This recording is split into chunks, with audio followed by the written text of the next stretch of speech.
The Green Mile, starring Tom Hanks and Michael Clarke Duncan, is one of the most emotional tearjerkers to come from the 90s. It tells the story of a man sentenced to death by electrocution, surrounded by supernatural circumstances. The movie highlights the unfairness of the justice system and just how brutal the executions could get at a time when there was little to no regulation. But how realistic are the final days and execution compared to real-life death row? Does the movie get it right, or is it exaggerated?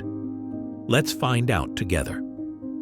Before we dive into the gritty details, let's first revisit how The Green Mile came to life. The Green Mile was originally written by horror master Stephen King in 1996 and received international attention for being a truly moving novel. Frank Darabont then decided to adapt the novel for the big screen and cast two big names, Tom Hanks and Michael Clarke Duncan, for the two titular characters from the novel, Paul Edgecombe and John Coffey. The story is set in a 1930s Louisiana prison where Paul Edgecombe, played by Tom Hanks, works as a death row prison guard. During his time as a prison guard, he escorts several prisoners down the hallway painted green to their execution. This last march down the green hallway is known as the Green Mile, which is where the book gets its title from. The 1930s were an especially notorious time for the death penalty in America, as it was undergoing prohibition and was seen as a necessary social measure.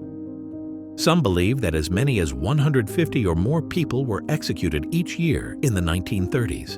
We can see in the movie that prisoners are kept in rather spacious cells, albeit tiny for John Coffey, who is 6 feet 5 inches. All the prisoners scheduled for death row are kept in one block in these cells, but in reality, prisoners who are going to be executed are usually kept in solitary confinement in cells much smaller than what's seen in the movies. The 30s especially saw many death row cells being crowded with 2 or 3 prisoners being piled into one room. While prison conditions were harsh, what stands out even more are the injustices faced by individuals like John Coffey. One of the biggest plot points in the movie is that John Coffey is an African-American man who was wrongfully accused of raping and murdering 2 white girls. Coffey has an undeniably childlike behavior and temperament, which is not just another plot point, but rather a callback to an actual African-American boy who was wrongfully accused of raping and murdering 2 white girls. This boy's name was George Stinney Jr., and he, just like the character John Coffey, was arrested, given the quickest trial in history, and sentenced to death by electric chair. George remains the youngest victim of a once racially prejudiced judicial system that sent a young boy of 14 years to his death on a whim. We can see in the movie that Coffey is treated rather respectfully by the guards from the start, and the only person who seems to give Coffey any trouble is one guard by the name of Percy, who treats every prisoner on death row horribly. In reality, the 1930s were not such a generous time. Prisoners who were sent to death row were not given a basic shred of decency or respect by the guards, as it was believed that these people had forfeited their right to live. This would be the case much more so when it comes to a black man in a Louisiana prison in the 1930s. What the movie shows would not be the norm in the slightest, as was the case with George Stinney, a 14-year-old boy who was treated like a criminal even when there was absolutely no proof that he had committed the crimes they said he did. His court-appointed lawyer did not even provide a defense and did not even call a witness to defend the boy. The fact of the matter would be that most guards, if not all the guards, would have been like Percy back in the 1930s. Other than Coffey, there are other inmates like Edouard Delacroix, a Frenchman with a pet mouse named Mr. Jingles, and Wild Bill Wharton, a violent inmate who was actually responsible for the crime Coffey was accused of committing. There are clear signs of mental illness in these other characters, but it is never addressed. The movie gets this part right, as many prisoners do suffer from extreme psychological problems, which cause them to be the way they are. But these issues are never addressed by the system in any meaningful manner. But the true horror of the death penalty lies in the executions themselves, and The Green Mile does not shy away from showing it. Now let's dive into the heart of The Green Mile's emotional impact, the executions. We see a total of 3 executions in the movie. The first one is of Arlen Bitterbuck, a man accused of murder. The movie shows how, in preparation for his execution, the guards shave his head and allow him to speak his mind one last time before escorting him down the Green Mile. The movie shows him being strapped into the chair with neck restraints and a wet sponge being put on his head.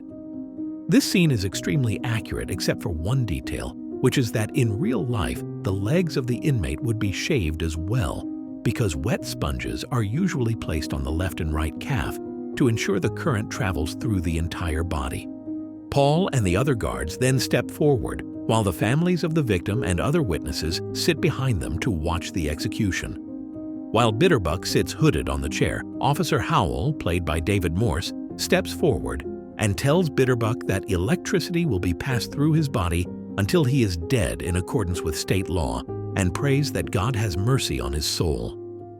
The guards wait for 10 seconds before flipping the switch, which passes a surge of electricity through Bitterbuck's body. But once it's turned off, the doctor examines the body and finds out he's still alive, which makes them have to turn the electricity on again until he dies. This scene is horrifyingly accurate, as many executions during the earlier years of the electric chair had no guarantee that it would kill a man on the first go, causing many inmates to be subject to electrocution twice. One of the worst cases of having to be electrocuted twice was Willie Francis, who was sentenced to death for murder. Francis's execution by electric chair ended up getting botched, which led to him having severe burns all over his body due to an improper setup by an intoxicated guard. The execution had to be redone a second time, 6 days after the initial failed attempt. Willie Francis's case remains one of the worst instances of execution by electric chair going south. The next electrocution we see in the movie is of Edouard Delacroix, and it is arguably one of the most gruesome scenes in cinema history.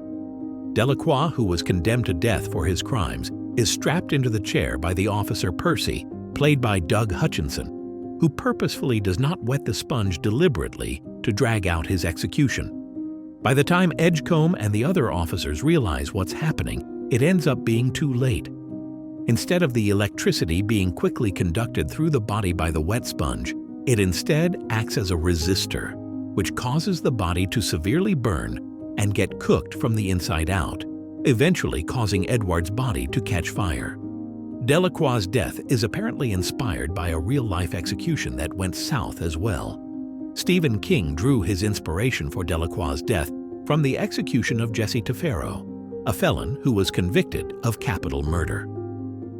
On the day of Tafero's execution, he was placed on the chair dubbed Old Sparky and strapped in as per procedure. But instead of using the normal sea sponge, the authorities used a synthetic sponge to ensure greater conductivity and a quicker death. But the chair ended up malfunctioning, which set the sponge on fire and shot out 6-inch flames from Tafero's head.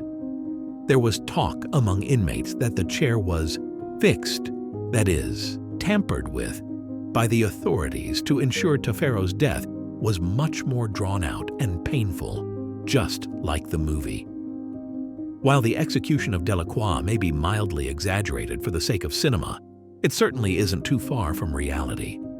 The final execution is John Coffey's. It's certainly one of the most moving and somber moments in the movie, as the state guards end up having to execute an innocent man who has only tried to help others around him. It highlights the issues that the U.S. justice system faced in the 30s and how prejudiced it was.